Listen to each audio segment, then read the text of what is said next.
Breaking news, kakahingi pa lang ng tawad ng presidente ng Iran na si Masoud Pezeshkian sa United Arab Emirates, sa Saudi, sa Bahrain, sa Qatar, sa Dubai dahil sa mga sunod-sunod na ginawang pag-atake nito sa loob ng mga nabanggit na bansa at sabay bigay ng pangako na hindi na nila muling aatakihin ang mga nabanggit na bansa maliban na lang kung merong mga pag-atake na nagmula sa mga bansang ito. Hindi raw sila magdadalawang isip na muling atakihin ito. Pero ang problema, walang ginagawang pag-atake ang Gulf countries sa Iran.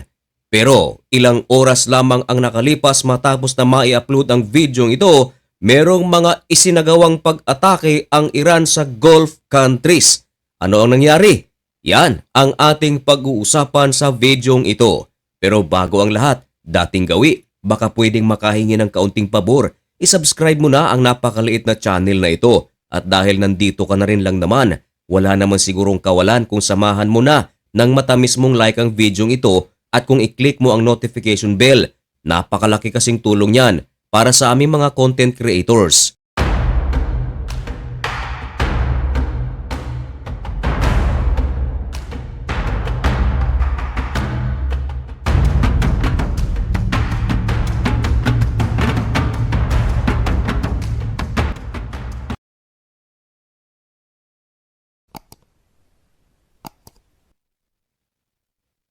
Maligayang pagbabalik mga kaibigan. Kumusta kayong lahat? Ngayon ay March 10, 2026 at nagbabaga at napakabagong balita ang ating ihahatid sa inyo. Ito ay may kaugnay pa rin sa digmaan na nangyayari sa West Asia, particular sa Iran at sa mga sunod-sunod na ginagawang malalaking pag-atake ng Amerika at ng Israel sa loob ng bansang Iran at ganun din ang Iran nagsasagawa rin ng mga paghihiganti. Inaatake nito ang Israel at ibang mga base militar ng Amerika na nakapwesto sa Middle East. Oo, tama ang inyong narinig mga kaibigan na nitong nakaraang araw sa ating vlog, nagbigay ng pahayag ang presidente ng Iran na si Masoud Pezeshkian at ang pahayag na ito ay ang paghingi ng tawad ng Iran sa nasabing mga bansa gaya ng Saudi Arabia, Bahrain, UAE, Dubai, Qatar, at iba pa. Ayon sa presidente ng Iran na si Masoud Pezeshkian, humihingi sila ng tawad sa kanilang ginawang pag-atake. Sabay bigay ng pangako mga kaibigan, sinabi mismo ng presidente ng Iran na hindi na sila magsasagawang muli ng pag-atake sa mga nabanggit na bansa maliban na lang kung merong mga pag-atake na isinagawa papasok sa Iran at nanggaling mismo sa mga bansang ito. Pero ang problema mga kaibigan, buhat na magsimula ang digmaan sa pagitan ng Amerika, Israel at ng Iran noong February 28, 2026 hanggang sa kasalukuyan ay wala namang ginagawang pag-atake sa Iran ang Gulf countries.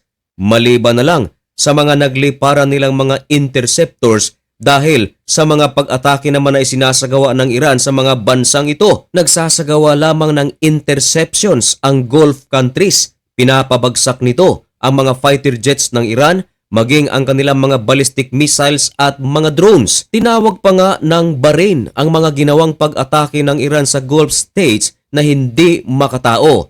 Kumbaga nagkakaisa ang Gulf states sa pagkukondina sa mga ginagawang pag-atake ng Iran sa loob ng kanilang bansa. Pero eto na naman mga kaibigan, kakapasok lang na balita. Muling umatake ang Iran sa Saudi Arabia at upang patotohanan ang ating sinasabi, narito ang ating pruweba. Iniulat ng Arab News na muling nagsagawa ng interceptions ang Kingdom of Saudi Arabia sapagkat ang Iran ay umatake na naman at 9 na drones ang pinabagsak ng Saudi Arabia at ang target mga kaibigan ay ang oil field sa Shaibah. Pero ayon sa Saudi Arabia, hindi nagtagumpay ang naturang pag-atake sapagkat pinabagsak ito ng kanilang interceptors. Total 9 drones ang bumagsak. Agad na nagsalita ang Defense Minister ng Saudi Arabia at kinumpirma na hindi lang pala drones ang ginamit na pag-atake ng Iran kundi umatake rin pala ito gamit ang ballistic missiles. Kasama ring tinarget ang Eastern Province of Saudi Arabia. Sana naman wala tayong mga kababayang OFWs na nasaktan sa naturang pag-atake. Pero ayon sa Defense Minister ng Saudi Arabia, pinabagsak din ang naturang ballistic missiles ng kanilang interceptors. Dagdag pa ng Saudi Arabia na kung ipagpapatuloy ng Iran ang kanilang mga ginagawang pag-atake sa Gulf states ay haharap sa isang napakalaking consequences ang Iran. Nako, ano kayang consequences ito? At hindi pa nakontento ang Iran mga kaibigan, hindi lang pala Saudi Arabia ang inatake, kundi maging ang United Arab Emirates. Ibinalita ng Gulf News na ang UAE ay nag-intercept ng 12 Iranian missiles at 17 drones. At agad na nagsalita ang Defense Minister ng UAE. Kinumpirma nito na hindi lang pala drones ang ginawang pag-atake ng Iran kundi nagpalipad din ito ng 15 ballistic missiles. Pero kinumpirma ng UAE na lahat ng ginawang pag-atake ng Iran ay kanilang na-intercept successfully. Kung ganun, hindi pala tumupad sa pangako ng presidente ng Iran na si Masoud Pezeshkian na hindi na nila aatakihing muli ang Saudi Arabia at Gulf countries. Maliban na nga lang daw kung merong mga pag-ataking ginawa ang mga bansang ito papasok sa Iran, pero ang problema, hindi nga umaatake ang mga bansang ito. Ayon sa UAE, buhat na magsimula ng magsagawa ng pag-atake ang Iran sa kanilang bansa, ay umabot na sa 253 na mga ballistic missiles ang kanilang mga nai-intercept at umabot na sa 1,440 ang mga drones ang kanilang na-detect at ang kanilang mga na-intercept ay umabot sa 1,359. Ibig sabihin ay merong mga pumapasok. Maiba naman tayo mga kaibigan, marahil ay napansin mo rin ito, marahil ay narinig mo rin ito na marami na sa ating mga kababayang Pilipino na narito sa Pilipinas ang nag-aalburuto na sa galit. Bakit? Sabagat napakaaga ng ibang mga gas company ang nagtaas na ng kanilang presyo. Marami ang mga naniniwala na marami pang stocks ang oil companies dito sa Pilipinas. Pero ang problema, kahit na ito ay stocks pa, bakit tinaas na agad ang presyo nito? Bagamat expected na tataas ang presyo ng mga oil product sa ating bansa, bunsod nga ng napakalaking gera ngayon na nangyayari sa West Asia.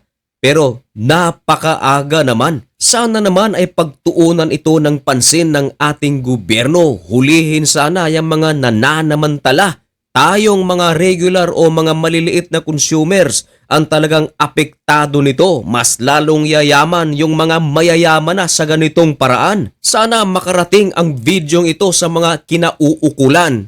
Gobyerno, gumawa naman kayo ng hakbang. Hindi lang hakbang na paikliin ang working days, kundi hakbang na bantayan yung mga nananamantala. Kaya mga kaibigan, i-share nyo ang video ito para makalampag natin ang ating gobyerno. At mga kaibigan, hanggang dito na lamang muna ang video ito. Huwag kalimutang magdasal. Manalangin tayo, humingi tayo ng tulong sa Panginoon. Sapagat sa ganitong sitwasyon ay wala talaga tayong ibang masasandalan kundi ang Diyos na may kapal.